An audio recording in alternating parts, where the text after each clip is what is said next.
Why does Spinosaurus keep changing? If dinosaurs had a most confusing celebrity award, Spinosaurus would win every year. And it would probably complain the trophy was the wrong size, or should have been presented underwater, or maybe while wading in 2 meters of river water with its toes firmly planted in the mud, depending on which research team you ask. Because Spinosaurus is the dinosaur that gets a complete makeover every few years. Longer tail? Check. Shorter legs? Maybe. Denser bones? Definitely. Wait. Actually, that's complicated. Different posture? Absolutely. Different lifestyle? Well, that depends on who published most recently. Look, every few years, a new fossil or analysis arrives, and suddenly the internet has to update its mental image again. It's the dinosaur equivalent of your friend who shows up to every reunion looking completely different, and you're never quite sure if you'd recognize them on the street. What we've got here is a scientific debate made of fossilized bone. And the reason Spinosaurus keeps causing such chaos? It may well have been one of the longest meat-eating dinosaurs ever found. But more importantly, the evidence about it is both absolutely spectacular and really incomplete at the same time. So today, I'll take you inside the Spinosaurus saga and show you exactly why this animal keeps getting redrawn. By the end, you'll understand 3 critical things. First, the single historical disaster that made figuring out Spinosaurus unusually difficult. Second, what we actually know about its anatomy versus what we're inferring.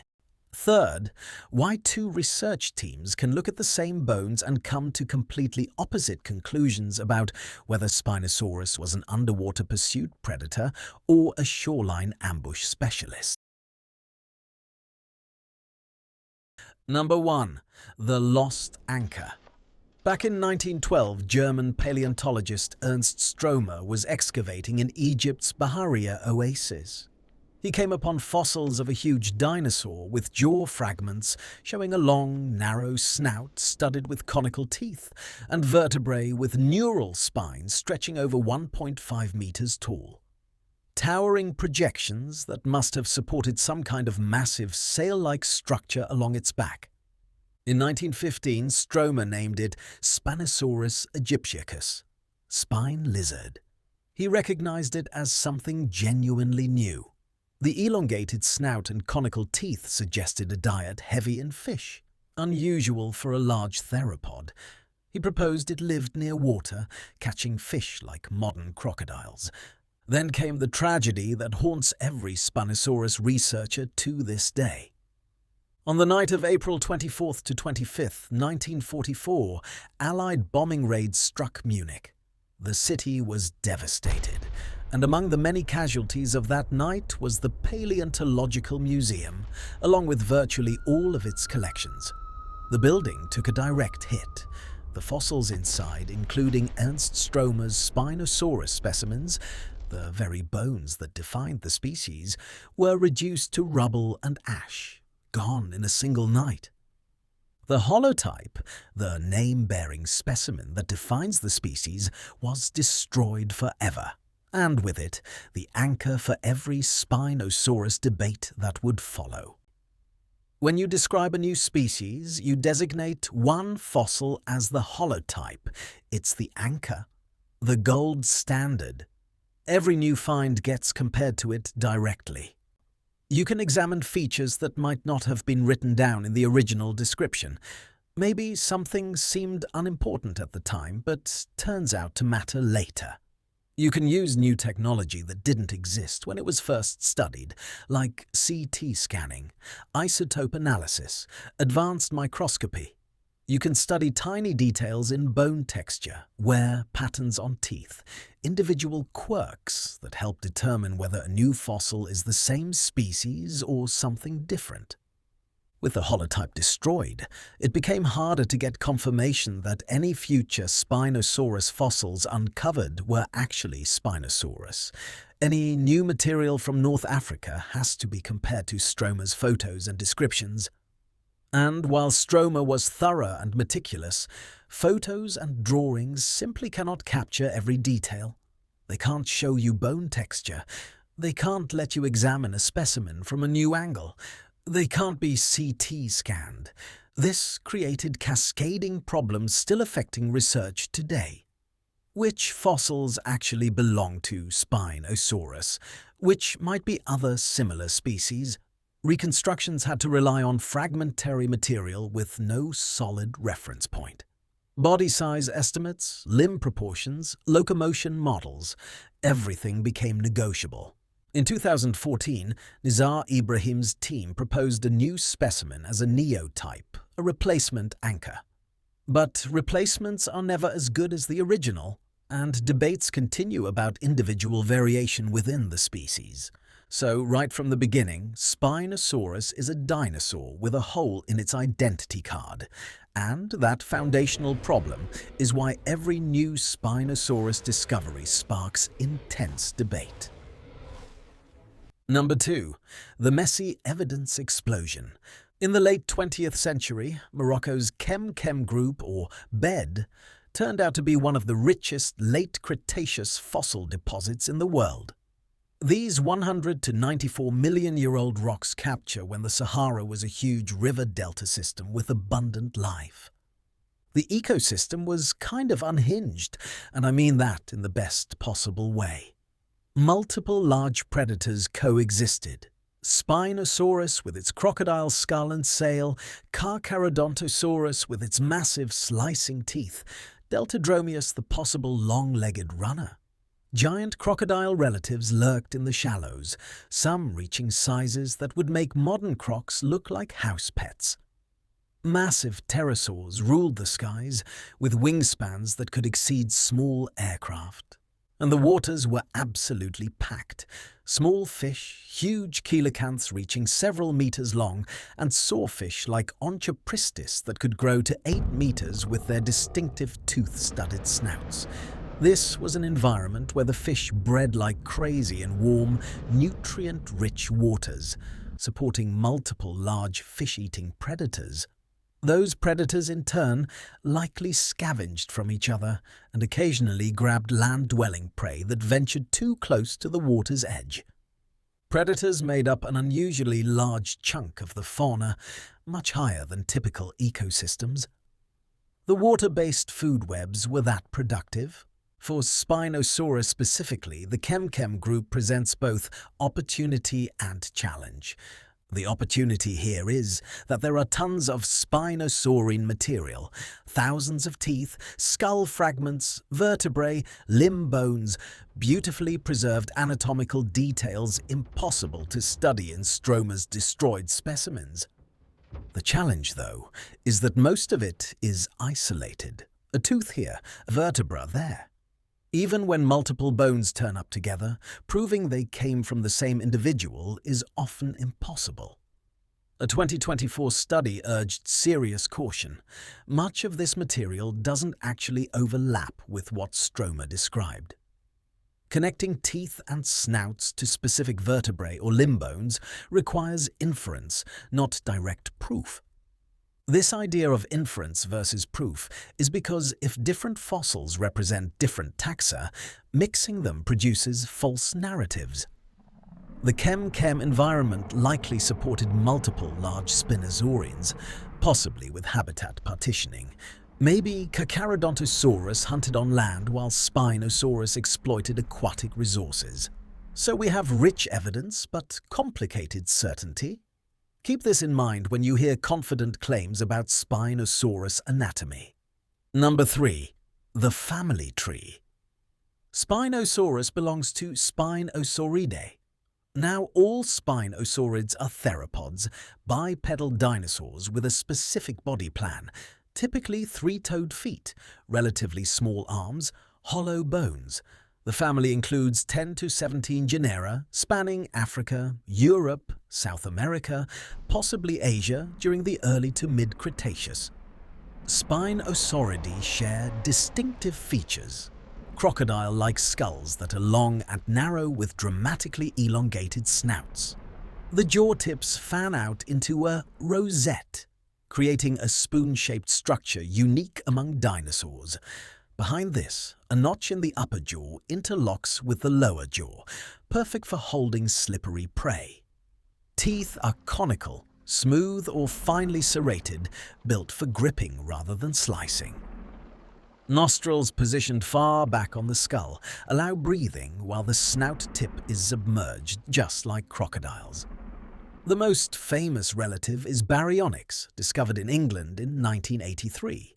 Its stomach contained fish scales, bones, and partially digested juvenile dinosaur remains.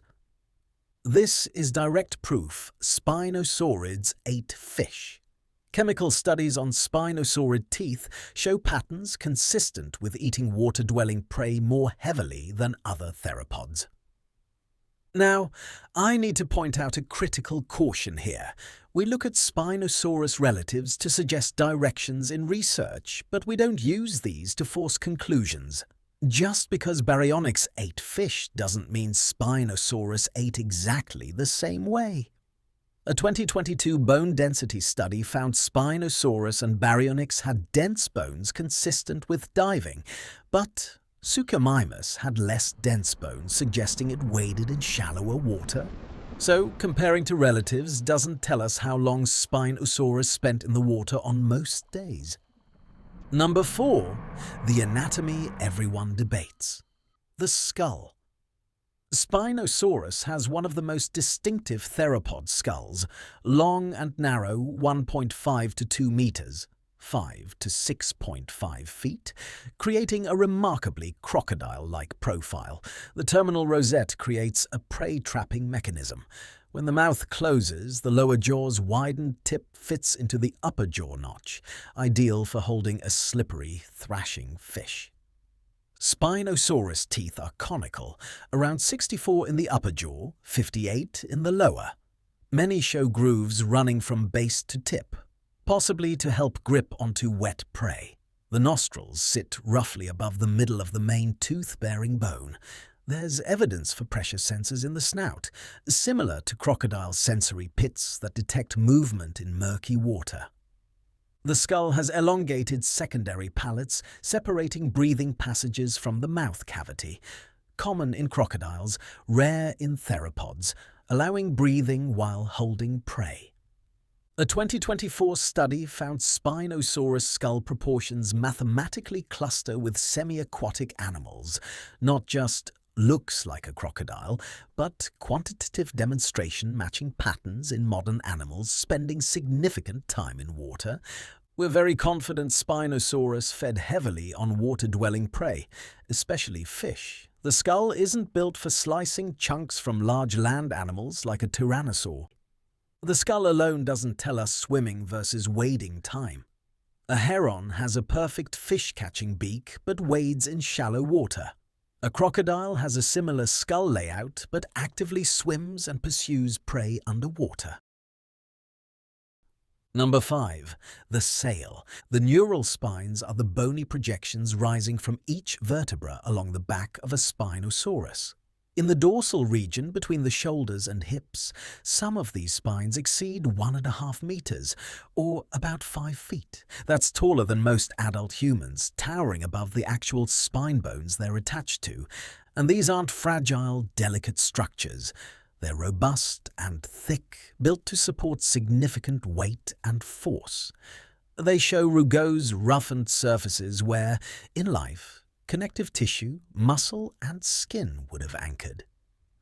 The exact number of elongated neural spines varies depending on which specimen you're looking at and how you reconstruct missing pieces, but we're talking about a substantial portion of the back sporting these dramatic projections.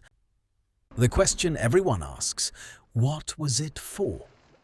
The most popular hypothesis has always been display, and for good reason.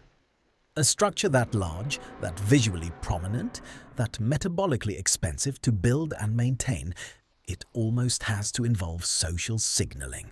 In the modern animal kingdom, big, flashy, expensive structures are usually about communication. Attracting mates, intimidating rivals, signaling health and fitness, establishing dominance hierarchies.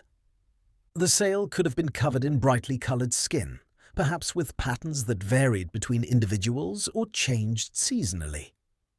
Picture rival males facing off, sails fully displayed, sizing each other up before a fight, or using those massive structures to recognize others of their species from a distance, important in environments where multiple large theropod species coexisted.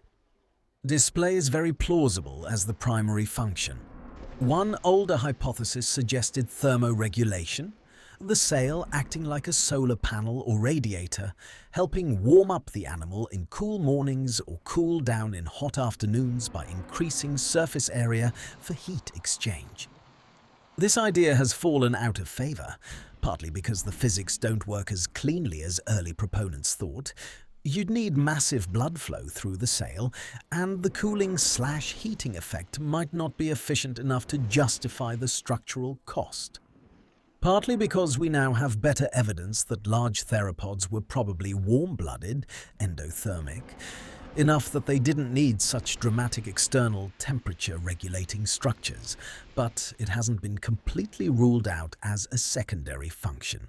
Some researchers suggested the sail might have aided swimming, acting as a dorsal fin for stability. This has problems, though. The Spinosaurus sail is rigid bone directly connected to the spine, not a flexible fin supported by pliable materials like we see in fish fins or whale flukes. A rigid dorsal structure would create significant drag in water without providing the flexibility needed for efficient propulsion or steering.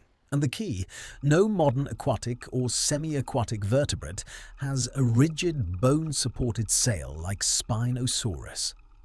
Sailfish have dorsal fins, yes, but those fins are retractable and made of soft tissue supported by flexible rays that can fold down flat against the body when not needed. The Spinosaurus sail couldn't do that. It was always there, always rigid, always creating drag if the animal swam. The sail probably had multiple functions, with some being primary and others essentially side effects that weren't selected against because they didn't harm the animal's survival. Display could have been the main driver, with any minor benefits for thermoregulation or other functions being bonuses. Number 6. The limbs. The front limbs are robust, powerful arms with 3 fingers and large curved claws on the first digit, reaching 35 to 40 centimeters, 14 to 16 inches. Clearly capable of bearing significant force and most likely used for catching and holding prey. In 2014, it was proposed that Spinosaurus walked on all fours on land, but this sparked controversy. The long curved claws don't look suited for weight-bearing. But this idea was based on another idea that Spinosaurus had relatively short hind limbs compared to other large theropods. This was used to argue for four-legged walking due to forward balance issues. But there were problems. Some limb bones came from different individuals, possibly different species, and might have been scaled incorrectly. Critics noted a forward center of balance could be offset by a heavy tail counterweight. Current consensus as of 2024 to 2025 is that researchers have shifted back toward two-legged walking with less dramatic limb proportion differences. Spinosaurus probably did have somewhat shorter, stockier back legs than typical large theropods, but maybe not as dramatically as initially proposed. One likely influence on this is Spinosaurus' unique feet. Unlike most theropods with a reduced first toe, Spinosaurus had an enlarged first toe making ground contact, effectively a four-toed stance. The toe bones are longer and flatter than typical theropods, with relatively flat-bottomed claws suggesting adaptation to soft surfaces like mud or sand, possibly even webbing. Number 7. The revolutionary tail. In 2018, Ibrahim's team returned to the Kem beds and found something that would rewrite the entire conversation. The first nearly complete Spinosaurus tail ever recovered. Published in Nature in April 2020 with the ambitious title Tail-Propelled Aquatic Locomotion in a Theropod Dinosaur, this discovery fundamentally changed how scientists think about Spinosaurus. The media went wild. #Spinosaurus was trending on social media. Science news outlets ran stories about the first swimming dinosaur. Honestly, it was the most exciting time to be a Spinosaurus fan in paleontology. The interesting thing about the discovery is that the Spinosaurus tail starts like a normal tail. The tail vertebrae are relatively standard in the first third, but moving toward the tip, something unusual happens. The neural spines rising up and chevrons hanging below get dramatically taller, creating massive top-to-bottom expansion, perhaps a meter or more in the back portion, forming a deep paddle-like structure. It is interesting to note that while some researchers might point to chameleon lizards as having a similar back to a Spinosaurus, the tail doesn't quite follow. But a plumed basilisk lizard seems to have inherited some of the DNA of Spinosaurus. I mean, I'm just a humble dinosaur journalist, but if you've ever wanted a pet Spinosaurus, I think a plumed basilisk lizard is pretty close. And doesn't come with the crocodile or alligator head, which is probably a bonus if you think about it. Of course, the paddle of the Spinosaurus tail was, well, let's say, a little bit wider. Most large theropods have tails with roughly round cross-sections tapering toward the tip. Spinosaurus has a tail that becomes progressively flattened side to side and expanded top to bottom, creating a deep, narrow blade. The back tail portion shows reduced connections between bones, with little bony projections that normally interlock being reduced. This suggests much more side-to-side flexibility than typical theropod tails capable of greater bending motion. These features look functionally similar to propulsive tails in aquatic animals like crocodiles, newts, and salamanders. But the paleontologists didn't stop with just describing the anatomy of this new tail. They actually tested whether it could work. George Lauder and Stephanie Pierce at Harvard University are experts in how fish and aquatic animals move through water. The paleontologists worked with them to create physical models of different tail shapes. The new Spinosaurus tail, a tail from an Allosaurus to represent a typical theropod, a tail from the Coelophysis for a smaller dinosaur, a crocodile tail, and a newt tail. Then they mounted these models on a robotic flapping system in a water-filled tank where you can control water speed and direction. The robotic system moved each tail back and forth in undulating motions, mimicking how a swimming animal would move, while sensors measured the pushing force generated and energy efficiency. The scientists were surprised at what they found. The Spinosaurus tail generated about 8 times more pushing force per stroke than the other dinosaur models. 8 times. The Spinosaurus tail's efficiency was about twice that of Allosaurus and Coelophysis models, though still only about 2/3 that of the crocodile. Which makes sense, given crocodiles have been perfecting aquatic swimming for much longer evolutionary timescales. The side-to-side movement of the tail tip was around 40% of the tail's length, comparable to what you see in swimming alligators. That's exactly the kind of motion you need for effective tail-based propulsion. The reason this is important is because they move the discussion from "this tail looks like it could work for swimming" to "we've empirically measured that this tail can generate meaningful propulsive force in water." The 2020 paper made a clear argument. Spinosaurus had a tail built for moving through water. The shape matches, flexibility matches, and testing confirms it generates real pushing force. This was huge. This was the strongest evidence yet that Spinosaurus wasn't just a fish eater near water, but genuinely adapted for moving through water in ways no other known non-bird dinosaur ever did. But we need to be careful about what this demonstrates. The tail shows Spinosaurus had an effective water-based propulsion structure capable of generating real pushing force. What it doesn't show is how much time spent swimming, whether capable of long-distance pursuit or just occasional swimming, whether it swam at the surface or could dive effectively, or whether most hunting was done swimming versus wading. A powerful swimming tail doesn't automatically equal fully water-based pursuit predator.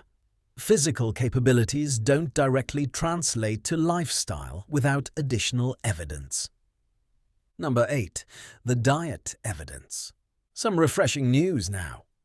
What Spinosaurus ate is pretty clear. Fish. Multiple independent lines support this. The skull is a fish-catching toolkit. We have baryonic stomach contents with fish scales and bones. We've found marks on an 8-meter Onchopristis sawfish rostrum consistent with Spinosaurus tooth spacing. Chemical markers in Spinosaurus teeth point toward eating lots of water-dwelling creatures. And Spinosaurus lived in an environment absolutely packed with fish. All these points converge on the same conclusion. Spinosaurus heavily, probably primarily, relied on fish. That's about as close to certainty as paleontology gets. But primarily fish-eating doesn't mean exclusively. Modern brown bears catch salmon but also eat berries, insects, mammals. Herons specialize in fish but take amphibians, reptiles, small mammals. Crocodiles are opportunistic, taking whatever's available. Spinosaurus probably exploited fish heavily because fish were abundant and its anatomy was well suited, but it probably also scavenged and might have occasionally hunted land prey, especially smaller dinosaurs near the water's edge. Number 9. The great debate, swimmer versus wader. Now it gets really interesting, because after the tail discovery, you'd think the case was closed. But science doesn't work that way. Two competing interpretations have emerged from different research teams using different methods, and both have compelling arguments. The first interpretation is that Spinosaurus was a pursuit swimmer and an aquatic predator.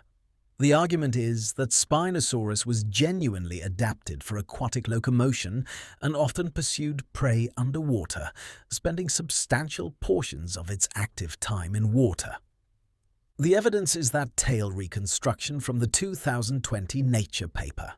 The tail is purpose-built for aquatic propulsion, generating 8 times more thrust than typical theropod tails. As well as this, multiple anatomical features point in the same direction: retracted nostrils, secondary palate, dense bones, paddle-like feet. When you add them all up, you get an animal that looks nothing like a typical theropod and everything like something adapted for spending serious time in water.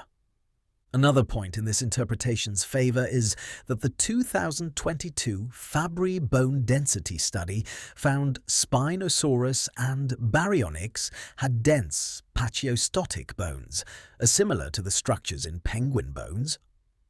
Dense bones help with buoyancy control, acting like built-in dive weights for animals that need to stay underwater while foraging. However, there have been detractors to this idea. Other researchers have pointed to the problem of the tail being less efficient than a crocodile's tail, especially if you take into consideration that fish are pretty fast. The automatic tails in a tank experiment showed the Spinosaurus tail generating speeds maybe 1 to 2 meters per second. That's not fast enough to chase down healthy fish in open water. You're not catching a fast-swimming fish at walking speed. Another problem is the flexibility issue. The tail's flexibility along much of its length is more consistent with slow maneuvering movements than rapid pursuit. Effective pursuit swimmers, such as dolphins and sharks, usually have relatively stiff tails with flexible paddles at the end. Spinosaurus has the opposite pattern. The third problem that happened relatively recently in the grand scheme of things is that in March 2024, Nathan Myhrvold, Paul Sereno and colleagues published a critique of the bone density study, they found statistical problems with the PFDA analysis, namely the machine learning method used to classify Spinosaurus as a diver. Unfortunately, the training dataset had inconsistencies, such as individual variation wasn't properly accounted for. This meant the bone density, while consistent with diving animals, didn't necessarily mean it actually dived. The main idea was that large bipedal dinosaurs have dense bones in various places anyway. They need strong bones to support their weight. At 7 to 8 tons, Spinosaurus would need robust leg bones whether it ever swam or not. When they reran the analyses with corrected methods, the confident "it's a diver" classification became "we can't confidently distinguish between multiple possibilities based on bone density alone." So let's look at the alternative position. Was Spinosaurus a shoreline specialist, wader, edge-of-water hunter? Spinosaurus specialized in water-associated feeding? Absolutely. But some researchers believe it wasn't a water-living dinosaur. They suspect that Spinosaurus was primarily a shoreline and shallow water predator, not an open-water pursuit swimmer. There is also evidence for this, which again means reconsidering what Spinosaurus might have looked like. A shoreline wading strategy explains the heavy fish eating without requiring fast underwater pursuit that the animal probably couldn't do anyway. Think giant heron, not scaly dolphin. Remember, we don't know what its skin looked like as we only have its bones. For all we know, it might have had proto-feathers and looked more like a duck with a hump. This model of nearshore fishing fits with modern river margin hunting behaviors perfectly. Gharials, herons, bears at salmon runs all catch tons of fish without being pursuit swimmers. They use patience, positioning, and explosive strikes from ambush positions. As much as I would personally like to think Spinosaurus was a water dweller, there's plenty of evidence that it wasn't. The buoyancy problems, the speed issues, the efficiency gap with real aquatic hunters, these are important biomechanical concerns. Now, I don't know if you're familiar with academia, but one of the fundamentals of research is to find an answer to a question. But those questions aren't just thought up. These are questions that have been determined by extensive research of the field to find a gap in knowledge. With Spinosaurus, each time we fill a gap in knowledge, we find a new gap in knowledge. If you're interested in helping paleontologists fill some gaps, these are some of the things we still don't know for sure. And further research from multiple disciplines and from many different angles might give us solutions. The first gap is the understanding of the tail. Saying it's just for display, or it's for balance, doesn't really explain why it has exactly the shape that generates thrust in water. The tail is a data point that needs a real explanation. The second gap is the lack of concrete evidence to say that Spinosaurus was only a wader. Spinosaurus might have been capable of more swimming than typical theropods, even if not Olympic-level pursuit swimming. Maybe it waded mostly, but could swim when needed. Maybe it used that tail for slow, powerful movements in chest-deep or deeper water, holding position against currents while standing on the bottom. So those are the two main positions. Let's now briefly go over where we are in 2026. Number 10, where careful scientists land. The most defensible position for 2026 is that Spinosaurus shows multiple traits consistent with water-associated feeding ecology. The degree of aquatic locomotion remains debated because balance, stability, propulsion, and comparative baselines are all contested. It is likely that Spinosaurus spent substantial time in and around water, probably wading and exploiting aquatic prey heavily, with open questions about how much sustained swimming or diving it could do.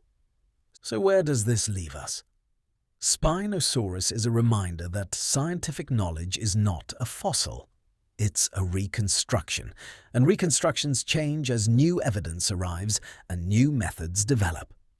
The point of the Spinosaurus saga isn't that scientists can't make up their minds or that paleontology is just guesswork. It's the exact opposite.